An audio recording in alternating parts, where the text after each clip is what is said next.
অনেকেই বলে, ভাই, নেককার স্ত্রী পাওয়ার উপায় কি? আমি মজা করে বলি, আপনি 1000 গুটির একটা তাসবিহ নিয়ে জঙ্গলে চলে যান। এরপর কি ইয়া ভালো বউ কি ইয়া ভালো বউছি বলে জপতে থাকেন। এভাবে প্রতিদিন আমল করে যাবেন। লোকেরা আমার কথা শুনে হাসে।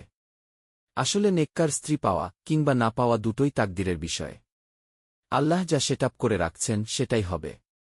পুরো দুনিয়া মিলেও এই সিদ্ধান্ত পাল্টে দিতে পারবে না। অনেক সময় দেখা যায় বিয়ের আসর থেকেও বিয়ে ভেঙে যায়। তাই বিয়ে ঠিক হলেই যে কেল্লাফতে এটা নিশ্চিত করে বলা সম্ভব না। কেবল আল্লাহ চাইলেই হবে। আল্লাহ চাইলেই আমরা নেককার স্ত্রী পাব। অন্যথায় কিছুই হবে না। এটা হলো প্রথম কথা। দ্বিতীয় কথা হল, আমাদেরকে দোয়া করে যেতে হবে। স্ত্রী যদি বদকার হয় তবে একজন দিনদার স্বামীর জন্যে এটা হলো জীবনের সবচেয়ে বড় পরীক্ষা। এই পরীক্ষায় পাশ করা খুব কঠিন। সেজন্যে দোয়ার বিকল্প নেই। বিয়ের আগে দিনরাত দোয়া করুন। ফরজ নামাজ শেষে, সূর্য ডোবার আগে, ইকামতের আগে, শেষ রাতে ইত্যাদি মুহূর্তগুলো অবহেলায় কাটিয়ে দিবেন না। প্রয়োজন আপনাকেই সতর্ক হতে হবে। একমাত্র আল্লাহর ফয়সালার উপরই নির্ভর করছে সবকিছু, তাই তার ওখানে ধর্ণা দিন বারবার।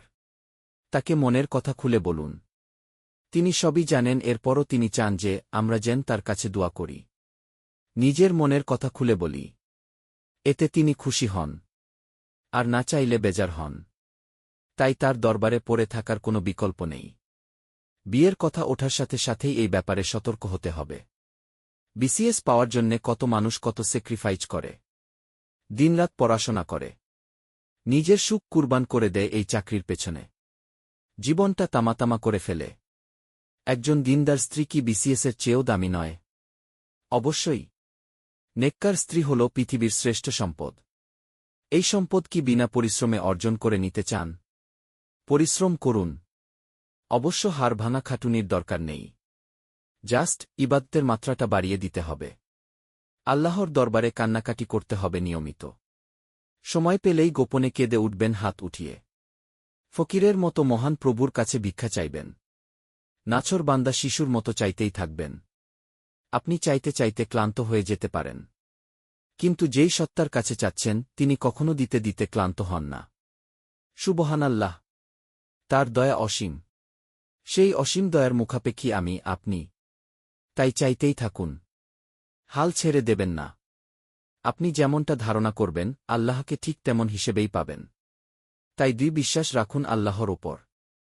আর দোয়া চালিয়ে যান। আল্লাহ হয়তো আপনার দিকে রহমত ঢেলে দেবেন। সেই আশায় বুক বাঁধুন। একটা দোয়া আপনাদের জানিয়ে দিচ্ছি। এটা নিয়মিত পড়বেন। এই দোয়াটা স্বয়ং আল্লাহ আমাদের শিখিয়েছেন। তাহলে বুঝতেই পারছেন এর গুরুত্ব কতখানি। হে আমাদের রব, আপনি আমাদেরকে এমন স্ত্রী ও সন্তানাদি দান করুন যারা আমাদের চক্ষু শীতল করবে। আর আপনি আমাদেরকে মুত্তাকিদের ইমাম বানিয়ে দিন। সূরা ফুরকান 2-5-7-4